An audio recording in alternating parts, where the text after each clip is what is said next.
I'm Anne le Naour. I'm the general manager for several properties. Three of them are located in Bordeaux and one in Burgundy. I'm also the winemaker of three of them, the Bordeaux in the Bordeaux area.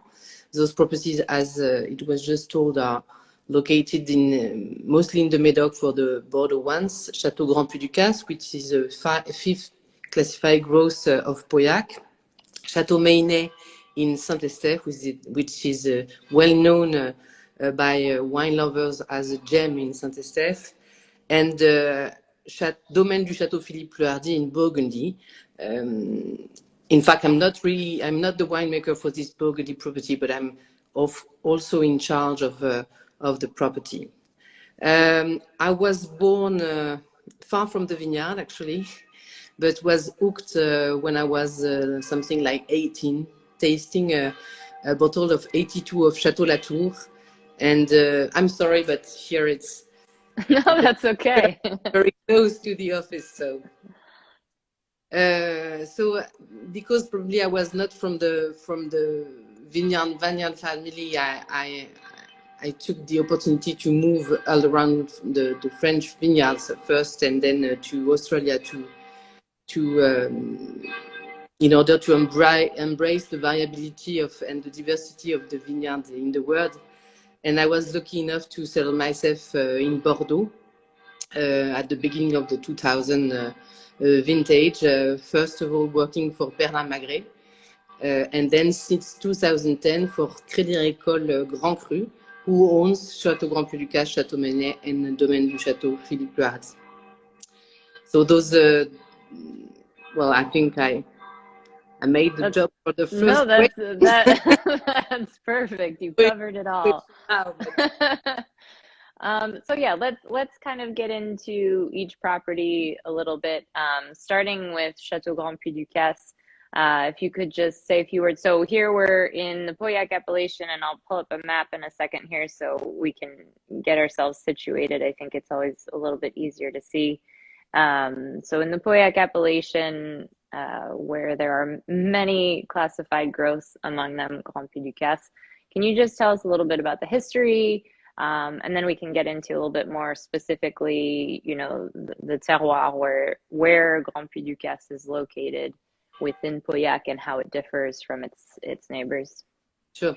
First of all, you can see on the map that the Chateau Grand Puy Ducasse is very close to the river, but in fact, we are talking about the winery, because the vineyard is really spread all over the Pauillac appellation.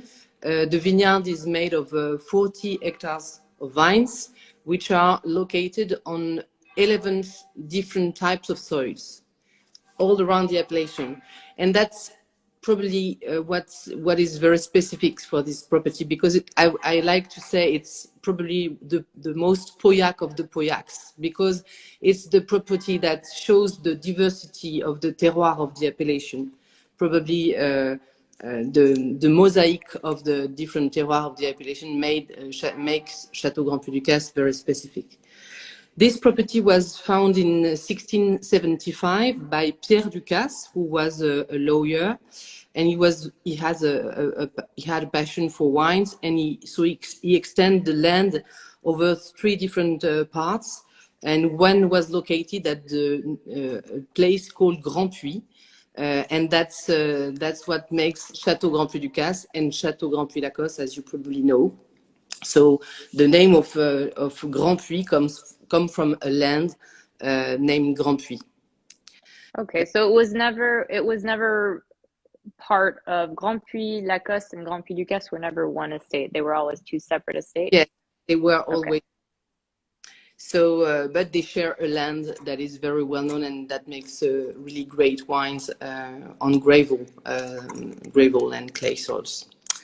So, what is also very specific for Grand Puy, it's that Chateau Grand Puy Ducasse is now the only classified growth that has his winery on the quay of Pauillac, downtown Pauillac.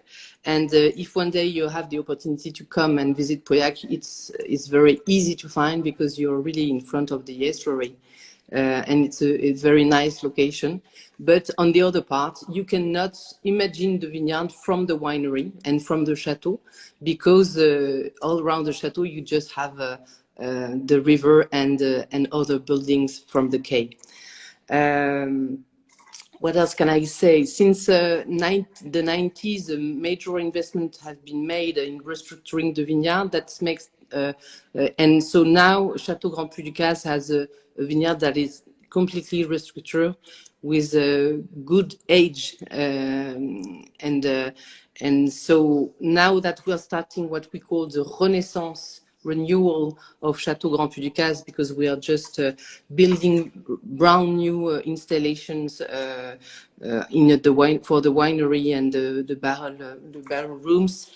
It will really give us the opportunity to show the very high potential of our vineyard, which was not always easy with the previous tools that we have to make the wine.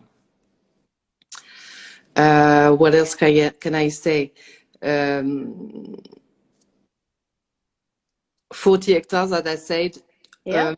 Until now, only 2 grape varieties. Obviously, Cabernet Sauvignon dominates the vineyard because we are in the Pauillac appellation, but we also have a lot of Merlot. And since we planted some Petit Verdot 2 years ago, so the first harvest of Petit Verdot for Grand Puy Ducasse will be next year. And there's no plans to plant any Cabernet Franc. A lot of people have started switching to Cabernet Franc. Is there any? I would say that I'm not sure that it could be really appropriate for the plots that we still have to restructure at Chateau Grand Puy Ducasse. That's why we're not planning to plant some Cabernet Franc yet, but maybe when we will have to take out some other blocks where the terroir will fit to Cabernet Franc, we will think of it. Okay. Yeah, so I think it's actually quite unique, as you mentioned before. I mean, the chateau picture was up. Really, this is basically on the street. I mean, Pauillac, if you haven't been to Bordeaux, there is a little town center with, chateau obviously all around in the appellation, but Grand Puy Ducasse is really unique in the sense that you're driving down the main road in the town center, and there's the chateau looking right over the river. So it is quite different from the other estates. Go to the restaurant by foot. It's very practical. Perfect. Let's mention that we also have a second label at Chateau Grand Puy Ducasse, which is named Prélude de Grand Puy Ducasse, also made of Cabernet Sauvignon and Merlot, of course, but coming from younger vines. Yeah, actually, I was in the Northeast last week showing the Prélude 2015 vintage, which we have some stock on, and it's showing beautifully now. It's very approachable. It's it's a Pauillac, but it's definitely a softer style, very approachable now. I was very, very impressed by it. Thank you. So yes, as you mentioned, 2 wines that we carry from the estate are the Grand Vin, Grand Puy Ducasse, and the second wine, Prélude de Grand Puy Ducasse. And the first vintage of Prélude at Grand Puy Ducasse was made in 1955 for the 100-year anniversary of the classification. That was the first year that the second wine, Prélude, was made? Which is quite new in Bordeaux. At this stage in Bordeaux, you could not find that many second labels. Right, it came a bit later. That's interesting. Let's hop over to Chateau Meyney. So now we're going basically hopping in the car and driving north a little bit to Saint-Estèphe, to Chateau Meyney, which, as you mentioned, is an estate in Bordeaux that many people know. It's very famous, but it's not among the classified growths of Bordeaux. So could you tell us a little bit about the estate, the history? Of course.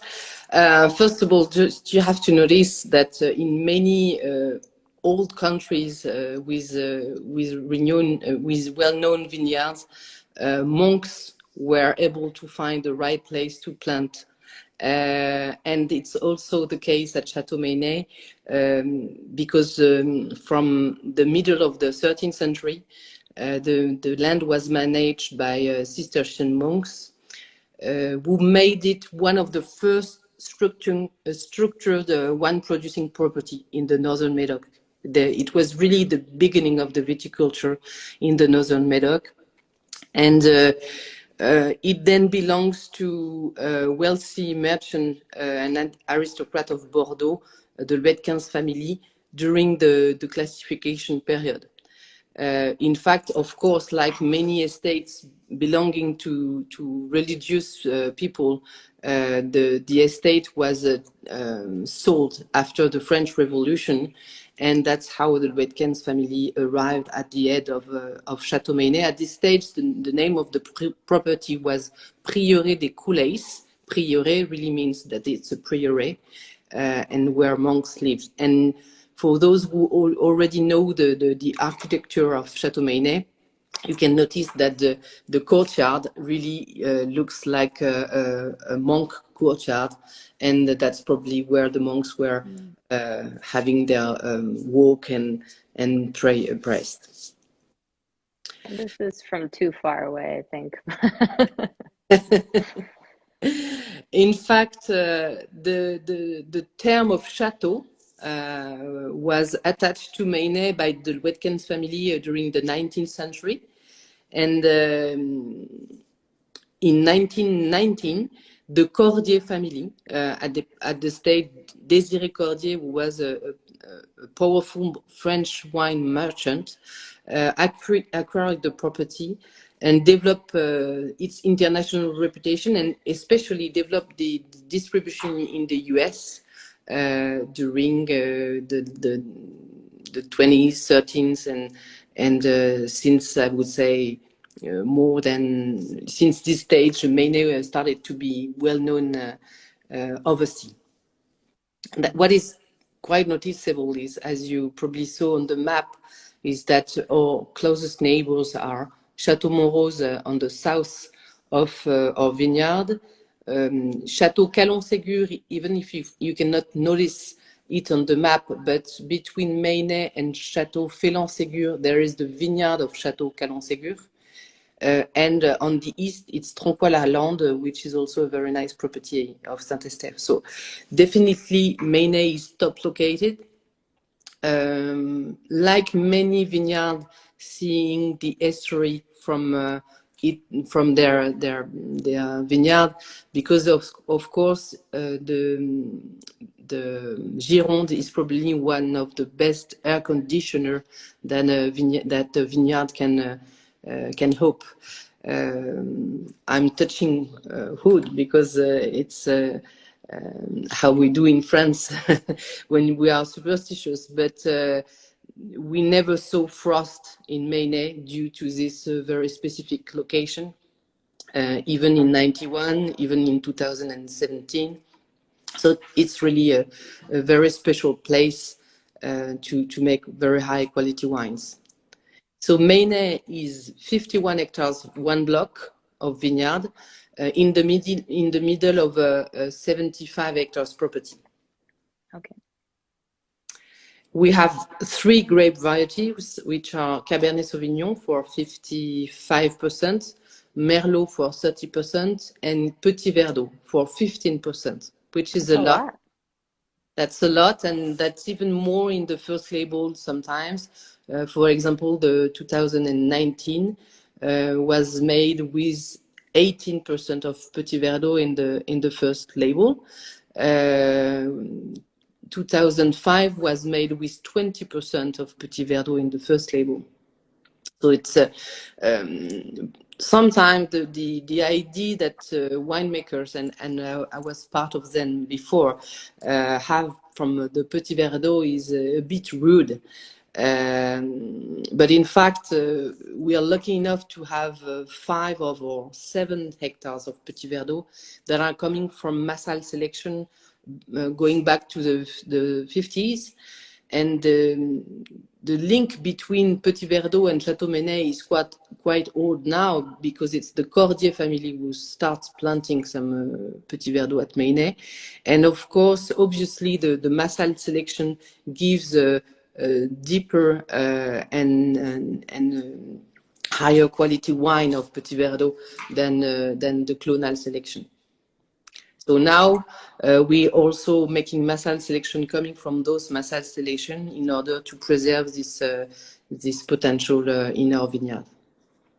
And I mean, that's, as you mentioned, it's a high percentage of Petit Verdot. What does that bring specifically to the style of the wine? I mean, we hear that, you know, Petit Verdot is usually used in, you know, it's usually no more than 5% of the blend, yes, and it adds kind of a spice characteristic. But what does it add to Chateau Meyney where you use, you know, you can use that high percentage of Petit Verdot?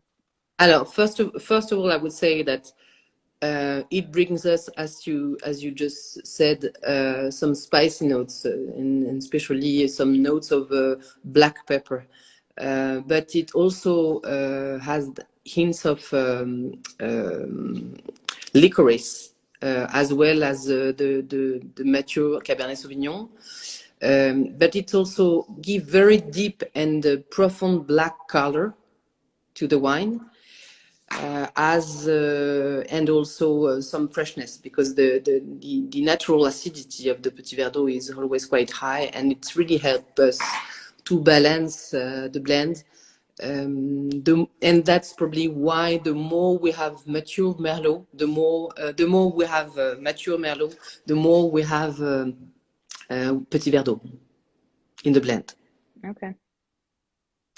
And another specificity of the vineyard is that the vineyard is crossed by a blue clay line from the same nature than the one we can find in Pomerol. And that's why a lot of people say that Meyney made a Pomerolesque Merlot. That means Merlot that smells the violet, for example. And that's true that also the old Meyney, because Meyney really makes wine that are made to age also. But all Meyneys always have black truffle notes, which are also quite characteristics of those clay soils, blue clay soils wines. Interesting. The Pomerol of Saint-Estèphe. That's or maybe I would say that Pomerol is more the Saint-Estèphe. That's true. Because I think that the vineyard of Saint-Estèphe was planted before the Pomerol vineyard on those soils. And at the property, you make 2 wines that we carry, correct? Yes, 2 wines. So the first wine, of course, is Chateau Meyney, and we have in fact 2 second wines, which are Chapelle de Meyney and Prieur de Meyney. Okay, yeah, we carry the Chapelle de Meyney. I think what's great about Chateau Meyney is it's a wine that definitely over delivers for the price point. Because it was not classified, actually. Yes. So it's for the shareholder. It's not good, but for the consumer, we love it. All right, let's leave Bordeaux now for a little bit and say a few words about Domaine du Château Philippe le Hardi. We're going over to Burgundy. So tell us a little bit about, I mean, so the link between these 3 properties, if you joined in a little later, is that they're the same ownership, and Anne is in charge of running all 3 of them. So Anne, if you could say a few words about the property in Burgundy and where you're situated and so it was acquired in 1997 by the Crédit Agricole Group. But the history of the vineyard, the chateau goes back to the 18th century. 14th century. So it's a very old place.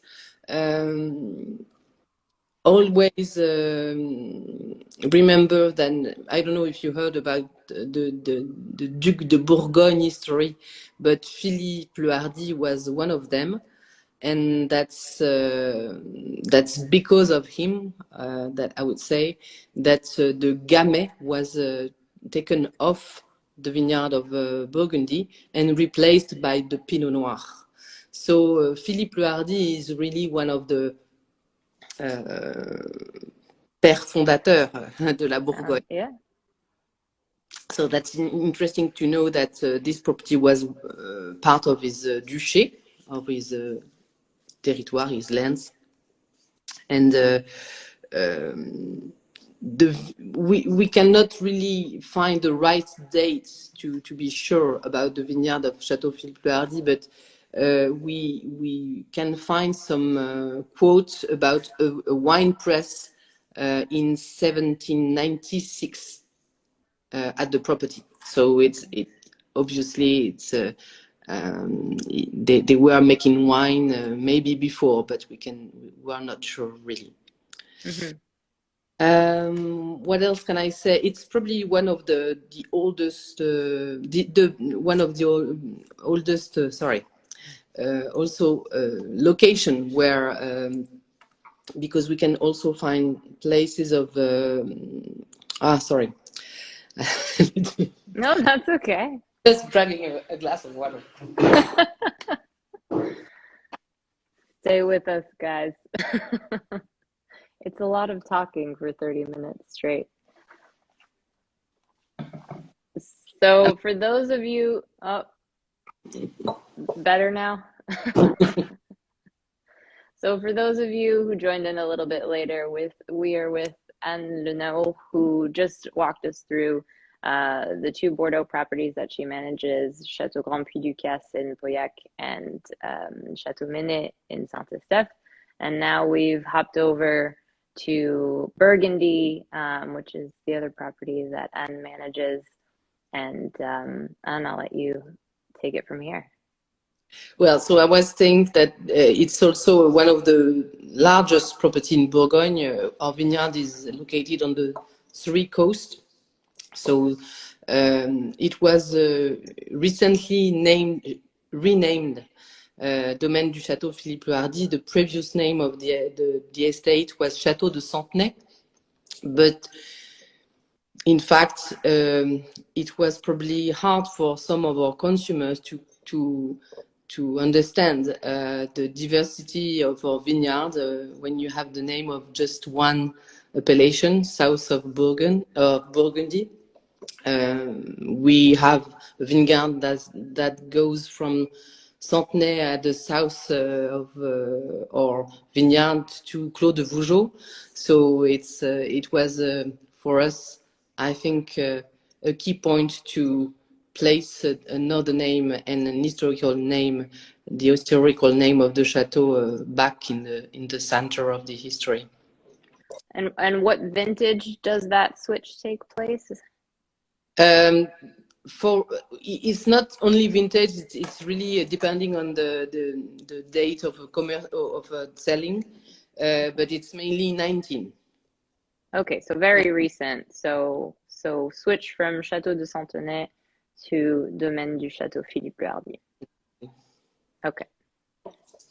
This is the new label. Okay. And well, we are lucky enough because we managed to extend our vineyard in 1919 with some new Gevrey, Chambertin, and Chambol-Musigny, both village and Premier Cru, and also to extend our vineyard at the Clos de Vougeot. So we are now going to a new era with this new name, with also very nice new facilities in the winery since 2013. So the future looks nice. And in terms of production for white and red and the different appellations of Burgundy, I mean, does it cover a lot of different appellations? Is it, nearly primarily? We have nearly 40 different climates or cuvées. Okay. That's exactly a lot, and we have, of course, more reds than whites. Our main vineyard in whites are on the Côte d'Or and Saint-Aubin and Mercurey. Okay. Awesome. So I think we are running down on time. So before we do that, I just kind of wanted to step back and ask, you know, as a woman in the wine industry and especially in Bordeaux, you know, what have you seen in terms of changes? Do you see a lot more female winemakers now? I know people are specifically searching for wines run by female, you know, directors or winemakers. Have you seen during your time in Bordeaux any noticeable changes, or in Burgundy? Of course, I saw some really noticeable changes, but we really still a minority, definitely. So, and in fact, as you said, people and especially the medias, journalists are searching for female winemaker and female general manager and focus on them. And this focus makes a loop, an effet loop. I don't know how to say that in English, but in fact, I think that showing more female winemaker than others, other one than male winemaker, gives the impression that we're starting to be close to the balance, which is not really the case. Still not the case. But I'm not the only one but I'm an example that shows that it's possible. Yeah, exactly. And now everyone knows. Female winemaker at Chateau Meyney, at Chateau Grand Puy Ducasse, and Philippe Hardi in Burgundy. Well, I'm not the winemaker for the Burgundy because no, not the it's winemaker. difficult to be everywhere. A little bit, I would imagine. During harvest, that would be a little bit tricky. To wrap up, is there anything, you know, at the various properties, any big projects on the horizon? You know, obviously. Plenty of new projects. To be very short, because we don't have that much time left, we have a project that is called Renaissance for Chateau Grand Puy Ducasse that will allows us to have brand new winery facilities for the vintage 2023. And as we have, as I said, 40 hectares, 60 different plots of vines, and 11 types of soils, of course, the size of our vats will make the difference with the new facilities. We also have a project for Chateau Meyney, which is called in French Virtuosité. It's a French name that doesn't exist at all, but which is a contraction of three words: vert, vertueux, et virtuose. So in English, green, virtuoso, virtuose, and vertueux, and that's a project that will allows us to first of all, we were converting our vineyard in organic farming. The two Bordeaux properties? Well, or just Meyney? Meyney is going first. Chateau Meyney and Domaine du Château Philippe le Hardi are going first, and we are close to 70% at Chateau Grand Puy Ducasse, but we are not 100% right now, and we are not officially in conversion. While we are officially in conversion for Chateau Meyney and Domaine du Château Philippe le Hardi since 2021. So that's a first point, but the other one is that we have a big action plan regarding biodiversity, regarding carbon footprint, conservation of biodiversity, as I said also, and also welcoming people at the property, which was not the case right now. Okay. Yeah, I see that a lot more people are heading over to Bordeaux now. I know you just finished the Imprimeur week, which seems to have been quite successful now that people can travel again. So, um, We so we were look. lucky and happy to see all them nearly all back, nearly all back. Most. It's a good start. Well, and I think we are just about have to wrap up. I want to thank you for joining us, for taking time out Thank of you. your day to chat with us about the various properties that you're running and making the wine at. And everyone, if you go to Bordeaux, you can visit these estates very soon, it sounds Yes, like. So, you have to show you the and vineyard. it's Yes. great because Meyney and Grand Puy Ducasse are not far at all. So it's a quick drive between the two. And thank you so much. And we hope to see you one day over here in New York. Yes, with pleasure. Bye. Thanks, everyone. Thank you. Bye. Bye.